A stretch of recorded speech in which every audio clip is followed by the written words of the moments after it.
कहन बस्ती की सरसब्ज वादियों में, जहाँ जिंदगी की धड़कन फितरत के बेरहम कानूनों की पाबंद थी, एक ऐसी कहानी ने जन्म लिया जो सदियों तक दिलों को छूती रही। ये कहानी पत्थर दिलों को मोम करने वाली, मगरूर सरों को झुकाने वाली और भटके हुओं को राह दिखाने वाली थी। यहाँ के लोग सादा मिजाज और मेहनती थे, लेकिन इंसानी फितरत की तरह यहाँ भी उरूज ज़वाल और तकब्बुर इनकिसारी के रंग बिखरे हुए थे। इस बस्ती के कल्ब में एक कदीम हवेली थी, जिसके मकीन मलिक साहब कहलाते थे। मलिक साहब की मालो दौलत का कोई ठिकाना न था। खेतों के खेत उनकी मिल्कियत थे, मवेशियों के रेवड़ उनके अस्तबल भरते थे और गांव के अधिकतर मकीन उनके ज़ेरे साया गुजर बसर करते थे। इस दौलत और इख्तियार ने मलिक साहब के मिजाज में एक ऐसा गुरूर भर दिया था कि वो ज़मीन पर चलते हुए महसूस करते थे कि ज़मीन भी उनके कदमों तले बिछने को बेताब है। वो गरीबों को हकीर समझते, कमज़ोरों पर रौब जमाते और अपने अलावा किसी को खातिर में न लाते थे। उनकी हर बात में एक तकब्बुर झलकता और उनके लहजे में एक ऐसा तंजियापन होता जो सुनने वाले के दिल को चीर देता। वो समझते थे कि पैसा हर मसले का हल है और ताकत हर इंसान की मजबूरी। इसी गांव के एक किनारे, कच्चे मकानों की एक कतार में, रहीम चाचा का घर था। रहीम चाचा एक सीधे सादे, नेक दिल और मेहनती इंसान थे। उनके पास न माल था न दौलत, बस चंद भेड़े और एक छोटा सा खेत जो उनकी गुजर बसर का वाहिद जरिया था। लेकिन रहीम चाचा के पास एक ऐसी दौलत थी जो मलिक साहब को कभी नसीब न हो सकी थी। वो थी क़नाअत, शुक्रगुजारी और एक बेमिसाल वफादारी का रिश्ता। उनका सारा सरमाया उनकी एक नन्ही सी दुनिया थी, जिसमें उनकी बीवी और एक वफादार कुत्ता मोती शामिल था। मोती को याम कुत्ता न था, वो रहीम चाचा के खानदान का एक हिस्सा था।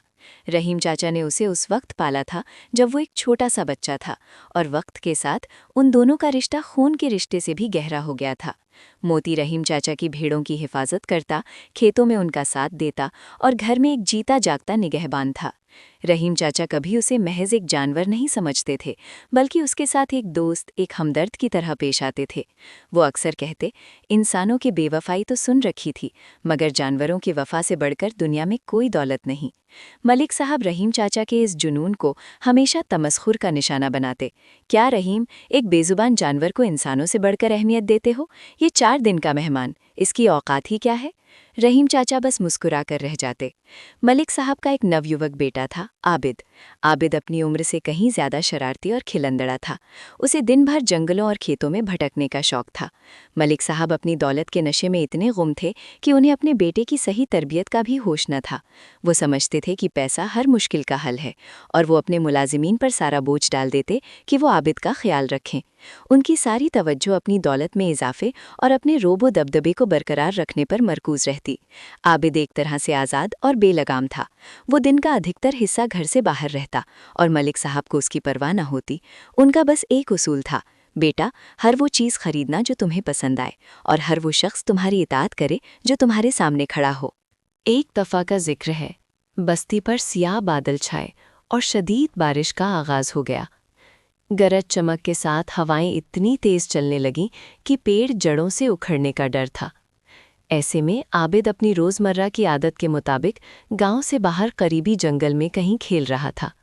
जब शाम ढली और बारिश थमने का नाम न ले रही थी, घर में आबिद की गैर मौजूदगी महसूस की गई। पहले तो किसी ने ज़्यादा तवज्जो न दी, क्योंकि ये उसकी मामूल की आदत थी। लेकिन जब रात गहरी हुई और आसमान से बिजली कड़कने लगी, तो मलिक साहब और उनकी बीवी को तशवीश लाहिक हुई। मलिक साहब ने अपने नौकरों को हाँक कर भेजा कि जाकर आबिद को ढूंढे। नौकर सर पर पुराने लालटेन लिए बारिश और तूफान का मुकाबला करते हुए जंगल की तरफ रवाना हुए। घंटों की तलाश के बाद जब वो नाकाम वापस लौटे, तो मलिक साहब के चेहरे पर पहली बार बेबसी के आसार नुमाया हुए। वो हमेशा अपनी ताकत और दौलत पर फ़ख्र करते थे, मगर आज इस दौलत और ताकत का कोई भी काम न था जो उनके बेटे को वापस ला सके। मलिक साहब ने गांव में ढिंढोरा पिटवा दिया, जो कोई मेरे बेटे आबिद को ढूंढ लाएगा, मैं उसे मुंह मांगी कीमत दूंगा, जो चाहेगा वो मिलेगा। गांव के लोग, जिन पर मलिक साहब ने कभी सख्तियों के सिवा कुछ न लादा था, फिर भी इंसानियत के नाते अपने बच्चों की तलाश में निकल पड़े। लेकिन घना जंगल, तूफानी रात और शदीद सर्दी ने उनकी हिम्मत को तोड़ दिया। सुबह की सफ़ेदी नुमाया होने तक हर एक मायूसी का शिकार हो चुका था। मलिक साहब का घमंड खाक में मिल चुका था। उनका सर शर्म और बेबसी से झुका हुआ था। उनकी दौलत, उनकी हवेली, उनका रोबो दबदबा सब आज बेमानी दिखाई दे रहे थे। एक लाचार बाप की तरह वो अपने बेटे की तस्वीर को सीने से लगाए बेतहाशा रो रहे थे। वो बार बार कहते, मेरी सारी दौलत ले लो मगर मेरा बेटा वापस कर दो। ए खुदा, मेरी सारी शानो शौकत ले लो मगर मुझे मेरे बेटे से मिला दो। ये वो लम्हात थे जब मलिक साहब ने पहली बार अपनी ज़ात के अलावा किसी और की अहमियत को महसूस किया। तमाम बस्ती वाले मायूस होकर वापस आ चुके थे और मलिक साहब की हवेली में मातम का समा था। इसी असना में रहीम चाचा अपने मकान से बाहर निकले। वो रात भर बेचैन रहे थे। उन्होंने भी अपने तौर पर काफ़ी तलाश की थी, लेकिन जंगल इतना घना था और मौसम इतना ख़राब कि किसी को कोई सुराग न मिल सका था। अब जबकि सबने उम्मीदें छोड़ दी थीं, रहीम चाचा ने मोती की तरफ देखा। मोती रहीम चाचा के कदमों में बैठा था। उसकी आंखों में भी एक अजीब बेचैनी थी। रहीम चाचा ने मोती के सर पर हाथ फेरा। मोती, सबने हार मान ली है, मगर मुझे तुम पर भरोसा है। तुमने कई बार मेरे गुमशुदा भेड़ों को ढूंढा है। अगर आज आबिद को ढूंढ सके तो न सिर्फ मलिक साहब बल्कि पूरी बस्ती की जान में जान आ जाएगी। रहीम चाचा ने मोती को आबिद की पगड़ी सूंघाई जो एक नौकर को मिली थी। मोती ने पगड़ी को सूंघा और एक लंबी सांस लेने के बाद उसकी आंखों में एक नई चमक आ गई। वो एक लम्हे के लिए भी नहीं रुका और सीधा जंगल की तरफ लपका। रहीम चाचा ने भी फौरन उसका पीछा किया। उनके दिल में एक अनदेखी उम्मीद जागी थी जिसे वो अपने जहन में परवान चढ़ाना नहीं चाहते थे कि कहीं ये भी उम्मीद की एक झूठी किरण ही ना हो। वो जानते थे कि जानवर की सूंघने की हिस्स इंसानों से कहीं ज़्यादा तेज़ होती है। मोती तेज़ी से जंगल की गहराइयों में दाखिल हो गया। उसका वाहिद मकसद आबिद को ढूंढना था। ये वो एहसास था जो उसकी वफादारी की जड़ों में पेवस्त था। वो एक रास्ते पर नहीं चल रहा था, बल्कि इधर उधर सूंघता, ज़मीन पर गिरते हुए पत्तों और कीचड़ में से अपना रास्ता बनाता हुआ आगे बढ़ रहा था। जंगल का रास्ता पगडंडियों से भरा था जो हर चंद कदमों पर मज़ीद तारीख हो जाती थीं। पेड़ों की शाखें इस तरह से फैली थीं जैसे किसी ने एक दूसरे के साथ जुड़कर आसमान तक पहुंचने का तैयार कर रखा हो। घने पेड़ों के साए में जहां धूप भी बमुश्किल ही पहुंच पाती, वहां रात का अंधेरा और भी शदीद था। बस्ती से दूर अब जंगल और ज़्यादा घना होता जा रहा था और रास्ता भूल जाना बहुत आसान था। मोती को उसकी परवाह न थी। उसकी नज़रें और उसका ध्यान सिर्फ एक ही सिमत पर मरकूज़ था। उसने आबिद की खुशबू का पीछा करना शुरू कर दिया था और वो जानता था कि वो खुशबू उसे उसके मतलूब शख्स तक ज़रूर पहुंचाएगी।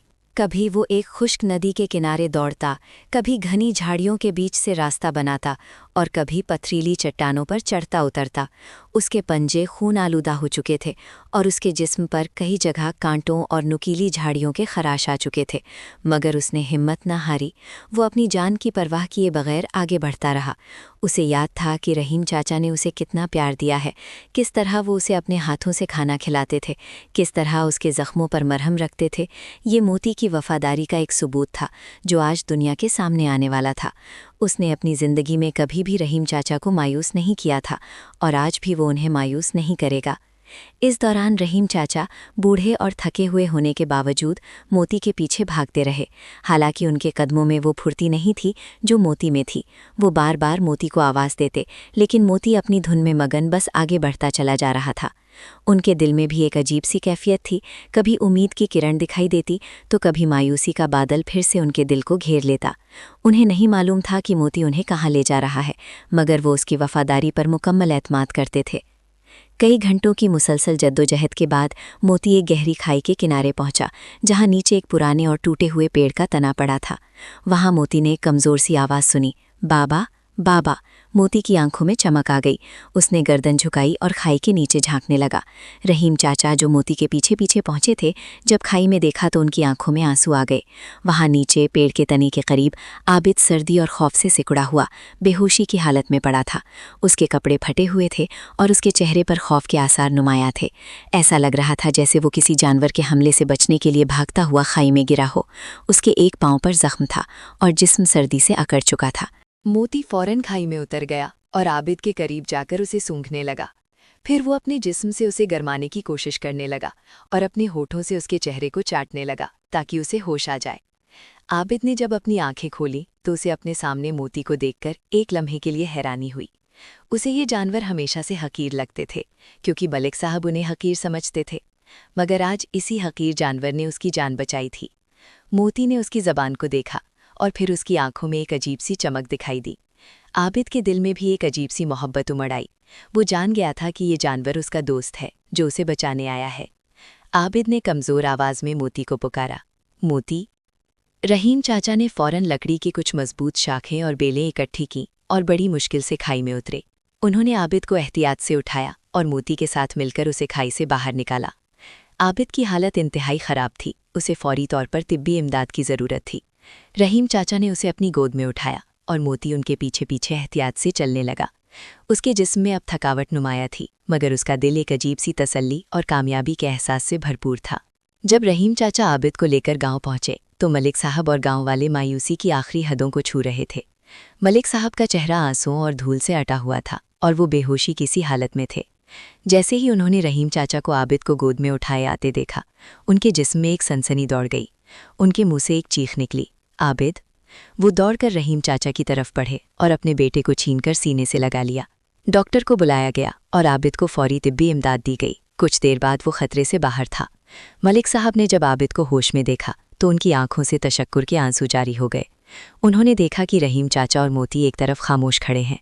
रहीम चाचा के जिस्म पर कीचड़ और धूल थी और मोती के पंजे खून आलूदा थे। मलिक साहब ने अपने बेटे को गले लगाए हुए रहीम चाचा की तरफ देखा। उनकी आंखों में शर्मिंदगी, नदामत और एक नए एहसास का समंदर ठाठे मार रहा था। वो बढ़े और रहीम चाचा के कदमों में झुक गए। रहीम चाचा, मैं आज तक जिस दौलत और ताकत पर फ़ख्र करता रहा, आज उसने मुझे एक कदम भी नहीं चलने दिया। और जिस बेजुबान जानवर को मैं हकीर समझता था, उसने मेरे बेटे को नई जिंदगी दी। ये आपका मोती है जिसने मेरी आंखें खोल दी। मेरी सारी जिंदगी के गुनाह मेरे सामने हैं। मेरा गुरूर, मेरा तकब्बुर, मेरी बेहिसी, आज सब कुछ खाक में मिल गया। मैंने हमेशा जानवरों को हकीर जाना और इंसानों को भी उनके मर्तबे के मुताबिक ना परखा, मगर आज एक कुत्ते ने मुझे इंसान होने का दर्स दे दिया। मैं आज से सारी जिंदगी आपका और मोती का मकरूज रहूंगा। मैं किस मुंह से आपका शुक्रिया अदा करूं?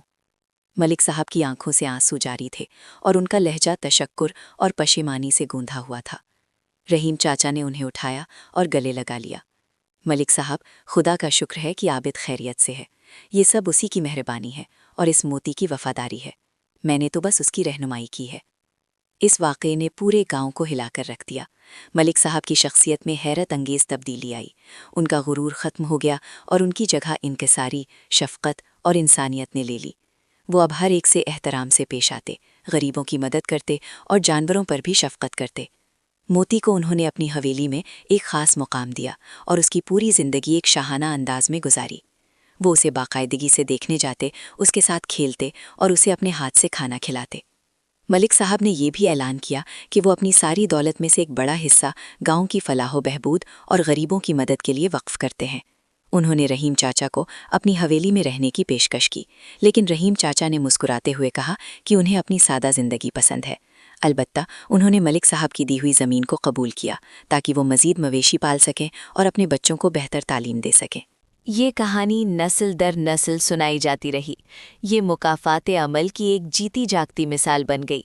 मलिक साहब का गुरूर, जो कभी उन्हें आसमान पर ले गया था, आज उसी गुरूर ने उन्हें ज़मीन पर गिरा दिया और उनकी निजात एक ऐसे बेज़ुबान जानवर के ज़रिए हुई जिसे वो हमेशा हकीर समझते थे। इस कहानी ने ये भी सिखाया कि सच्ची दौलत मालो असबाब में नहीं, बल्कि दिल की सफाई, वफादारी और दूसरों के लिए हमदर्दी में पोशीदा है। ये हिकमत की कहानी थी कि गुरूर का सर हमेशा नीचा होता है और आजिज़ी व इनकसारी इंसान को सच्चा मुकाम दिलाती है। ये एक याद दहानी थी कि ज़िंदगी में हर शय की कद्र करनी चाहिए, चाहे वो कितनी ही मामूली दिखाई दे, क्योंकि कुदरत का खेल अनमोल होता है और वो किसी भी ज़रिए से अपने सबक दे सकती है। उस दिन से कहन बस्ती में हर शख्स ने ये सबक हासिल किया कि इंसान की असल पहचान उसके किरदार से होती है, ना कि उसके मालो दौलत से, और ये कि वफ़ादारी और खुलूस का कोई नेमुल बदल नहीं होता।